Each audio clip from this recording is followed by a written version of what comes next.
আচ্ছা, দৃশ্যমান বোধহয় আপনাদের খুব প্রিয় শব্দ পরিণত হয়েছে না? এই যে আপনাকে এতগুলা সংস্কার বললাম, এগুলি দৃশ্যমান লাগছে না? এটা কি রাষ্ট্রীয়ভাবে না? একটা বিচার বিভাগ স্বাধীন করার জন্য এতগুলা আইন করা হচ্ছে, একটা বিচারকে দ্রুত হয়রানি মুক্ত করার জন্য এতগুলা সিআরপিসি সিপিসি সংস্কার করা হচ্ছে, এগুলি কিচ্ছু না। খালি আপনার কি মানে উচ্চকক্ষ নিম্নকক্ষই সব? উচ্চকক্ষ নিম্নকক্ষ এগুলি তো করেই এইসব কাজ করার জন্য। আপনাদের কাছে মানে আমি সরি, আপনাদের কাছে মনে হচ্ছে যে এগুলি হয়তো খুব গুরুত্বপূর্ণ সংস্কার না, এগুলি অনেক গুরুত্বপূর্ণ সংস্কার। এরকম আমারটা আমার মন্ত্রণালয় বললাম, অন্য অনেক মন্ত্রণালয়ে কাজ হচ্ছে, ওনারা আপনাদের ধীরে ধীরে বলবেন। আজকে মানে যে অর্জনগুলোর বা যে সংস্কারগুলোর কথা বললেন, আমি দুইটা বিষয়ে প্রশ্ন করতে জি। চাই। একটা হলো যে এইগুলো পরবর্তীতে টিকবে কিনা, যেমন আপনারা অনেকগুলো অর্ডিন্যান্স জারি করেছেন, বিশেষ করে এখন বিভিন্ন মাধ্যমে, যেমন বিবিসি বাংলা একটা রিপোর্ট করেছে যে 5 আগস্টে পুলিশ হত্যা ফৌজদারি অপরাধ। সো এই যারা বিপ্লবী বা আপনি আমাকে যে প্রশ্নটা করছেন এটা উত্তর দেই, এটা খুব গুরুত্বপূর্ণ প্রশ্ন যে আমরা যে সংস্কার করলাম ওটা থাকবে কিনা। দেখেন, আমার কনফিডেন্স আছে থাকবে। কারণ কি, আপনার যারা ক্ষমতায় আসতে পারে তারা সবাই তো সংস্কার আলোচনার মধ্যে ইনভলভ আছে, এবং ওনারা জানে যে এই অনেকগুলো সংস্কার যে আমরা করছি এটা বিচার বিভাগীয় সংস্কার কমিশন, বিভিন্ন সংস্কার কমিশন প্রস্তাব ক্রমে করছে, ওই সংস্কার কমিশনের আলাপে ওনারা অংশ নিয়েছিলেন। আর একটা কথা হচ্ছে কি যে এত স্যাক্রিফাইস, এত মানে রক্ত ক্ষয়, এত আত্মদান তো বাংলাদেশের মানুষ কখনো আগে করে নাই। তারপরে একটা মানে আমাদের এই জুলাই গণ অভ্যুত্থানের পক্ষে রাজনৈতিক দলগুলোর মধ্যে থেকে তো কেউ ক্ষমতায় আসবে, তো তারা আপনার এইটা রাখবে না, এটা আমি বিশ্বাস করতে চাই না। বুঝছেন? শেষ।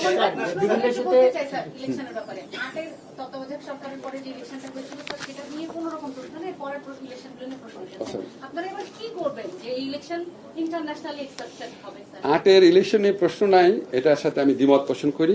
আটের ইলেকশন নিয়ে প্রশ্ন তোলার অবকাশ আছে। আপনারা যারা সাংবাদিকরা আছেন, কাজ করেন, অনেক ভয়াবহ তথ্য পাবেন আটের ইলেকশন নিয়ে। যাই হোক, আমাদের যা যা করার আছে, ধরেন আমরা তো ইলেকশন কার্যক্রম তো ইলেকশন কমিশন দেখবে। আমি শুধু আমাদের সরকারের নিয়তের কথা আপনাকে বলতে পারি। আমাদের নিয়ত আছে বাংলাদেশের ইতিহাসে বেস্ট ইলেকশন দেওয়া, এটা স্যার আমাদেরকে সবসময় বলেন। স্যার, একটি প্রশ্ন আপনারা, সেটি হলো আপনি এবং প্রধান বিচারপতি একটি বিশেষ উদ্দেশ্য নিয়ে দক্ষিণ আফ্রিকা ঘুরে এসেছিল রিকনসিলিয়েশন, সেটার পরিস্থিতিতে কোন পর্যায়ে আছে? আরেকটি প্রশ্ন, বিচার বিভাগের জন্য পৃথক সচিবালয় করার একটি উদ্যোগ, সেটা কোন পর্যায়ে আছে? আমরা যে আপনার যে ইয়ের কথা বললেন, সচিবালয়ের কথা যেটা বললেন, সেটা অর্জন করার ধাপ হিসাবেই কিন্তু ওই যে বললাম না যে বিচার বিভাগীয় কর্মকর্তাদেরকে পদ সৃজন প্রধান বিচারপতি করবেন, তারপর ওনাদের পদায়নের সুনির্দিষ্ট বিধিমালা, এটা ওই স্টেপটা অর্জনের জন্য। এটা রাতারাতি করা যায় না, এটা স্টেপ ওয়াইজ করা যাচ্ছে। ইনশাল্লাহ আমাদের আমলে এটা করা হবে। আর একটা প্রশ্ন, এটা প্রধান বিচারপতি ডিল করেন। হ্যাঁ স্যার, একটা ছোট্ট প্রশ্ন স্যার, ওই যে হামলা এবং গণহত্যার পরে স্যার এই 1 বছরের মাথায় এসে স্যার এখনো এই মামলাগুলি হচ্ছে স্যার, বিভিন্ন থানায় 300-400 আসামি করে, কোনো স্বজন না কিন্তু কেউ একজন করছে স্যার, এই মিথ্যা মামলাগুলি স্যার। আমি মিথ্যা মামলা নিয়ে আমার বিরক্তি এবং আপত্তি বহুবার প্রকাশ করেছি। দেখেন, বারবার আপনাদের বলি, আমাদের সরকারের আমলে সবচেয়ে দুর্ভাগ্যজনক যে 2টা ঘটনা ঘটেছে, একটা হচ্ছে মিথ্যা মামলা আর মিথ্যা মামলা এবং মামলা হয়তো কারেক্ট, কিন্তু মিথ্যাভাবে লোকজনকে ফাঁসানো, মানে হয়রানিমূলক মিথ্যা মামলা একটা, আর একটা হচ্ছে মব জাস্টিস বা মব সন্ত্রাস আমি বলবো। এই 2টা আমাদেরকে খুবই পীড়িত করে। আমাদের মতো চেষ্টা করি।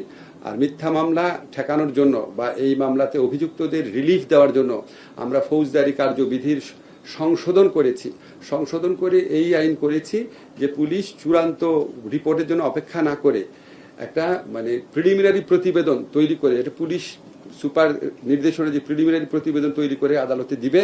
আদালত যদি দেখে এখানে ধরেন 400 লোকের বিরুদ্ধে মামলা করা হয়েছে, মাত্র 10-12 জনের বিরুদ্ধে এটা বিশ্বাসযোগ্য সাক্ষ্য আছে, বাকিদের বিরুদ্ধে নাই, তাদেরকে তাহলে আদালত তখনই ডিসচার্জ করে দিতে পারে। কিন্তু এই মামলাটা অপারেশনালাইজ করার দায়িত্ব হচ্ছে স্বরাষ্ট্র মন্ত্রণালয়ের।